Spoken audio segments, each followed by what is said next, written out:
Shalom. Kenapa banyak orang hafal Alkitab, pintar diskusi firman, bahkan bisa berkhotbah, tapi hidupnya tidak berubah? Bisa jadi mereka hanya berhenti di akal atau pikiran mereka sendiri. Firman Tuhan katakan dalam 1 Korintus 1 ayat 20, bukankah Allah telah membuat hikmat dunia ini menjadi kebodohan? Artinya, kalau kita cuma menerima Yesus sebatas akal, iman kita hanya jadi pengetahuan teologi, bukan pengalaman pribadi. Akhirnya iman kita berubah jadi tradisi. Baca Alkitab karena kewajiban, ke gereja karena kebiasaan, bukan karena cinta dengan Tuhan Yesus. Orang Farisi di zaman Yesus itu hebat dan mahir soal kitab suci, hafal, mengerti hukum Taurat. Tapi Yesus katakan kepada mereka, engkau buta rohani seperti kuburan yang dilabur putih. Kenapa hal ini terjadi?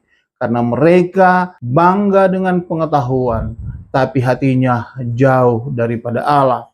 Roma 10 ayat 2 sampai dengan 3 jelas, mereka berusaha mendirikan kebenaran sendiri sehingga tidak takluk kepada kebenaran Allah. Jadi jangan puas cuma mengerti firman di otak. Apakah firman itu sudah masuk ke hati dan mengubah hidup kita? Apakah kita makin rendah hati, makin gampang untuk taat, atau justru makin keras kepala karena merasa sudah tahu banyak? Firman Tuhan bukan cuma masuk untuk diketahui, tapi untuk dihidupi.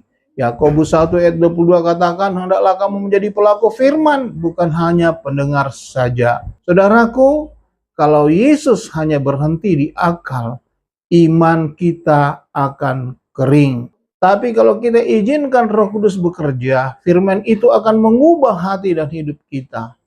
Bagaimana menurut saudara?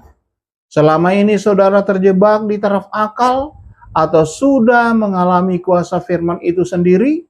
Tuhan Yesus memberkati.